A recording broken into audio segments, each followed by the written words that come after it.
where this topic is concerned, no, explicit teaching, explicit instruction, is for you to plan for a lesson that uses the explicit teaching procedure.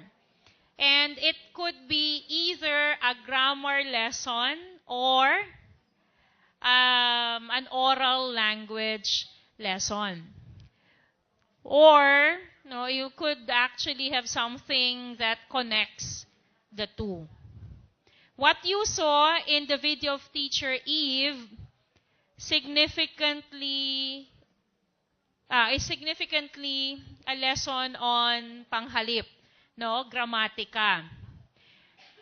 But if you noticed, even in her explanation, her focus on the use of grammar structures was in a more spoken manner. In the same way that this particular lesson is very strong on the spoken aspect.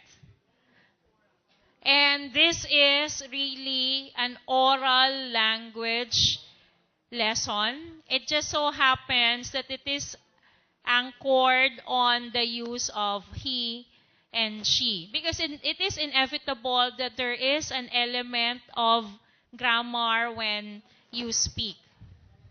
That's inevitable. But unlike the older students of Teacher Eve, who could decode and encode even if they have a difficult time, this lesson shows or attempts to show a form of grammar use that is oral in nature. There is a point where the kids have seat work, but it is something that is highly manageable and somehow serves some kind of a waiting purpose as the teacher attempts to listen to each kid speak. There is always a difficulty trying to assess oral language skills. And honestly, this is the only lesson so far that I have seen which is conscious in its efforts to make sure that before the lesson ends, the teacher gets an opportunity to listen to each child. I am giving you this long introduction so that even as I walk you through each part, you get to comment right away on what could be better and how it could actually be adjusted or revised for your purposes. Even to the point of saying that is impossible or that is not probably impossible, that's too difficult to do for our teacher. So what if we do it this way? But as it was yesterday, it's the speaking component that is difficult to assess. And this time, in the new curriculum, you don't have the word speaking. It is oral language that is used.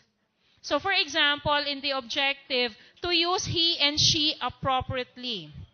But these are grade 1 kids.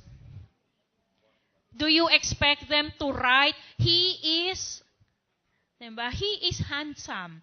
She is dancing. I mean, the kids cannot write yet. So that is the nature of the kids.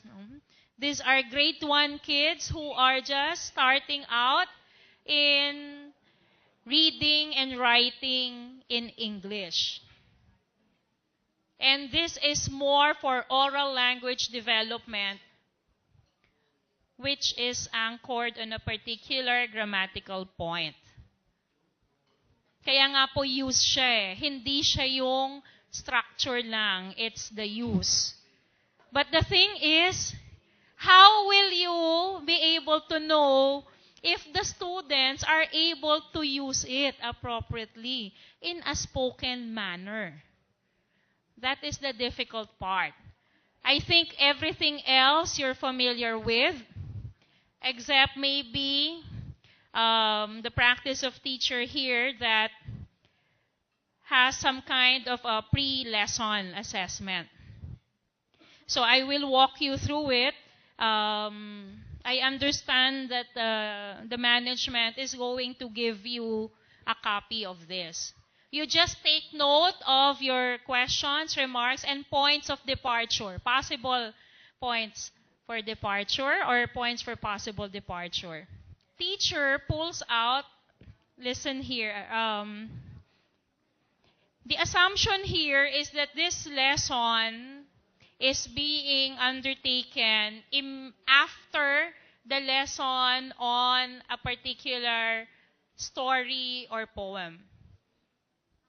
So parang tapos na yon. In fact, the story that the kids listened to was Mama's House, Papa's House. Galing po ang mga bata sa pakikinig at pagtatalakayan sa kwentong Papa's House, Mama's House. Yun po ang kwento na nagsisimula sa Ana, Bianca, and I live in 2 houses. There's Papa's house and Mama's house. Yun po ang umpisa niya. Tapos sa dulo, ganun din yung ending niya. Ana, Bianca, and I live in 2 houses. Papa's house, Mama's house. Pero sa gitna po, may mga pangyayari na nagpapaliwanag sa bata sa paraan na naintindihan niya kung bakit. Kasi nagtatanong po siya, bakit hindi magkasama? Bakit may mga araw na nandito siya kay nanay, may mga araw na nandun siya kay tatay.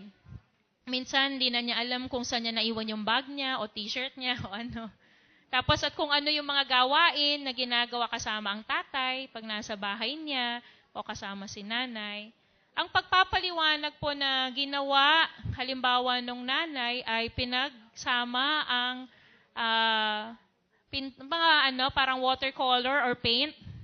Eh di po ba may combination na lalabas na ang pangit? Ang sabi nga nung bata, ay parang kulay ng pupo. Ganon. So, parang ganon na, so kita, parang bang sinasabi, kita mo na, meron na kapag pinagsama mo, hindi maganda ang lumalabas. O kaya, sabi naman nung isang magulang, kapag nasaan ba nandun ang eroplano? 'Di ba? Lumilipad sa himpapawid. Ang tren at ang kotse, nasaan? So, merong mga ganon na konkretong pagpapaliwanag. So, dun galing yung mga bata. O yung enrichment activity kasing binigay niya, parang magdodrawing ng kanilang bahay ang mga bata, tapos kukulayan. So, habang naggaganon sila, nag-enrichment, magpo-pull out daw siya. Itsy-bitsy spider, tapos kung saan huminto, kukuha lang ng larawan, tapos mag-sentence tungkol doon. Kung sabihin lang niya, gamitin mo, use he, use she, tell me about the picture. So, ganun lang po.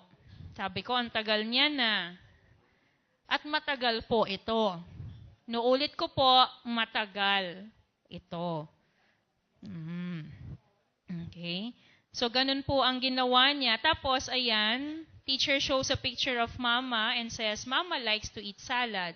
Then, ayun, pinapakita po niya. So, alam niyo na po ito, hindi talaga ang bata ang nagbabasa ang teacher. Tapos, yung picture ang focus. Pero, kailangang naka-sentence form ang pagsasabi ng teacher kasi yun yung tama sa use of she and he.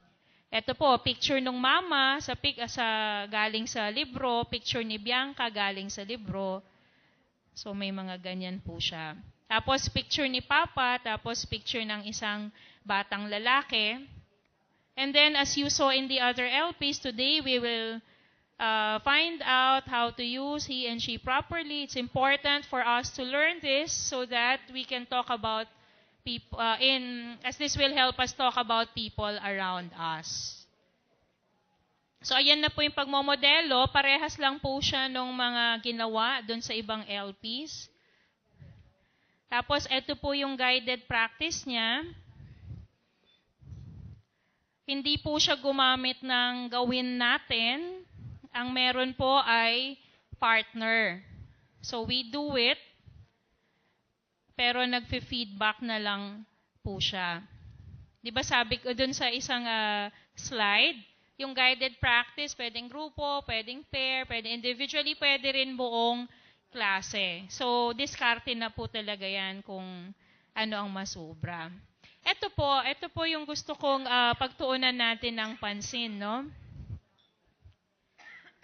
Dito po, parang nakikita nyo, merong seat work. Meron lang pong picture kung isang babae o isang lalaki, tapos merong example doon. Tapos, bibilugan lang po ng bata kung he o she. Tapos, kukulayan. Kasi po, parang waiting activity lang ng mga bata, pero konektado sa lesson. Sasabihin niyo po, akala ko ba hindi pa talaga marunong magbasa yung mga bata? Hindi pa po ganun katatas magbasa ang mga bata sa English, pero simula sa introduction hanggang guided practice, nandyan lang kasi sa blackboard yung he at saka she. So, parang na-reinforce yung sight word nila, sight reading. Pero ang totoo po niyang independent practice, ganito po ang kanyang, ayan, paano ba to? Yan. So while the class answers the worksheet, teacher pulls out 5 students at a time. So parang kagaya lang po ng ginawa niya nung nauna. Tapos, balik na naman doon sa, okay, Itsy Bitsy Spider, or pwedeng ibang kanta naman.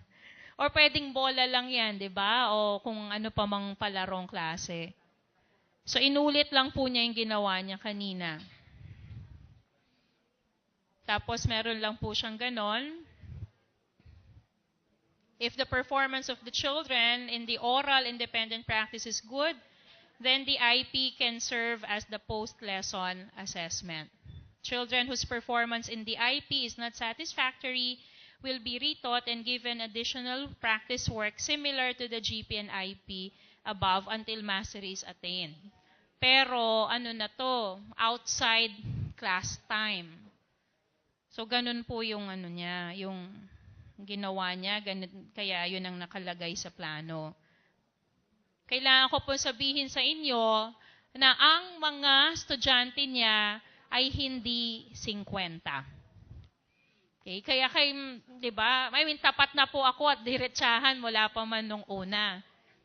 So, kaya po, hahapag ko sa inyo ngayon, yung halimbawa po ng ganyang, halimbawa po may oral language lesson na ganyan. So, mukhang wala naman pong masyadong problema sa ibang steps dun sa explicit teaching procedure, kahit tanggalin nyo yung pre-lesson assessment. Pero yung independent, paano po di ba? Paano po sa konteksto ninyo pwedeng gawin? Kasi ito lang po yung naisip ni Teacher Michelle at kinaya po niyang gawin kasi hindi 50 yung mga bata. Kasi ang mangyayari po dyan, at a minimum, 2 beses siguro. Hindi, at a minimum, 1 beses lang bubunot ang bata. Babae man o lalaki ang nasa larawan, dapat alam niya kung paano. He is a boy, she is a girl. Parang kahit ganun lang ka-simpleng sabihin ng bata. Or kahit may konting mali sa grammar, di ba? At least yung he at she ang target mo. Minsan nga pwede sabihin, he pretty boy, no, she smile, ganon. Yung, di ba minsan ganon? Pero ang punto, kita mo na alam niya, pag she, babae, pag he, lalaki, at isa lang. Ma'am, share ko lang kasi ako meron lang 35 pupils. So if you're asking for a strategy or assessment in order for me to know if they understood the lesson, usually ma'am, ginagawa ko po is partner talk. You partner them, you partner a girl and a boy, and he will say something. Magsasabi po siya ng tungkol dun sa kaklase niya, using your lesson if he's a boy, you use the he, and if it's a girl, you use she. In that way, you can assess, ma'am. Yes, ma'am. That will only take around kung 1 minute per kid, 35 minutes. Actually, it won't take a minute for one kid, ma'am. 30 seconds, perhaps. Kung 35 kids po, pwede yan. Isa-isa, di ba? Wala nang waiting time. Apo. But then again, ma'am, syempre, apo, consider din natin, ma'am, kasi I am teaching SSES class, ma'am. So, Special Science Elementary. Oo, kaya naman. At least may disclosure na gano'n, na yung 35 kids are your special science class. Oh, kaya talagang 30 seconds kaya. Pero kung yung regular po ng klase ng mga bata, ay, ma'am, ikaw.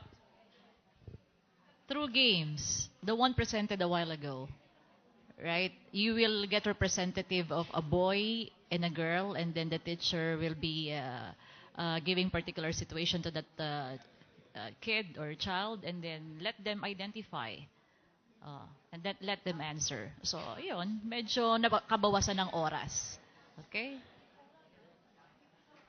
So mga ilang minuto po yan aabot para mapakinggan ng teacher bawat bata. Kaya naman pag what is she doing, sinabi mo na she. Oo.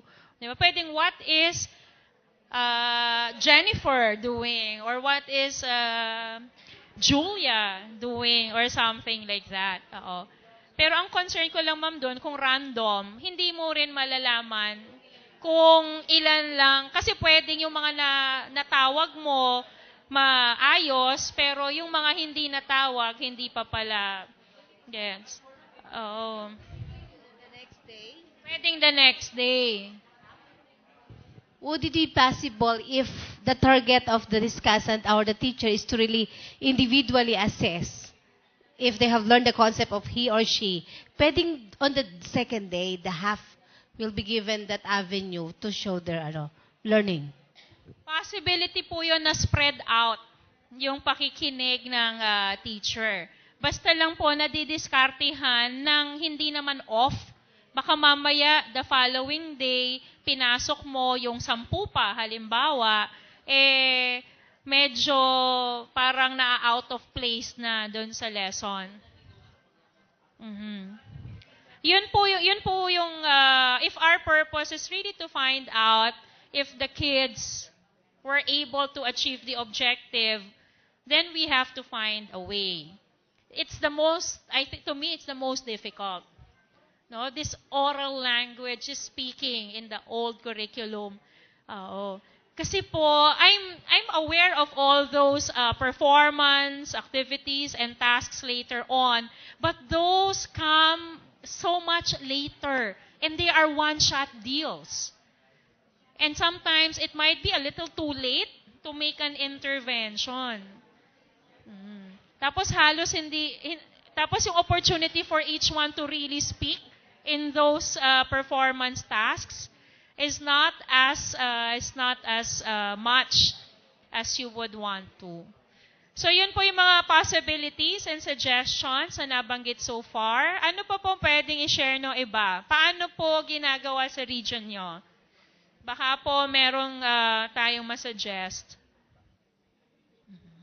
Pictures, ma'am. In a box, o yung tinatawag nating Pandora's box. Bubunot lang, and then pag picture po ng boy, gagawin po ng bata, sasabihin po niya maaring, he is a boy, or he is, pag babae na po, she. Pero wala, hindi na po 5 at a time. Basta buong klase, isa-isa na lang. Ganon. So, basta handa po tayo dun sa, maaring sabihin ng teacher, ang tagal niyan. 'Di ba? Tapos yung ibang bata na naghihintay sa turn nila, kung 40, 45, apo. Yeah. Hindi, yung ano po, if we are conservative about it, kung bawat isang bata yan, sabihin nila nating 30 minuto na lang. Sa kasalukuyan, di ba, habang may isang batang nagsasalita, di ba, hanggang kailan pwedeng makinig ang kapwa estudyante na maliit. Yun na. Kasi tinanong ko po yan, bakit magpapa 5 at a time ka pa? Tapos parang merong ginagawa yung iba. Sabi niya, kasi kahit konti lang yung estudyante ko, restless yan. Sabi niya, tapos makikinig lang. Tapos naggagayahan na lang sila ng sentence, sabi niya. Kung naririnig nila ang lahat na. Tapos parang mauubusan na lang sasabihin yung iba. So basta po alam natin yung ups and downs, no? The lights and shadows, advantages and disadvantages, possibilities and challenges, then we could very honestly, no, tell our participants that at the end of the day, they are the ones who have to make the judicious decision. Ganun po. And we remind them that there is this effort to find a way to determine if our students are really developing their oral language skills. Because that is what assessment is significantly about. We gather information on how students are learning, how much they're learning, how little, and how we could intervene, even before the quarterly exam, for example. Yun lang naman po, we always go back to why we're doing it. Because we'd like the students to develop as much as they could.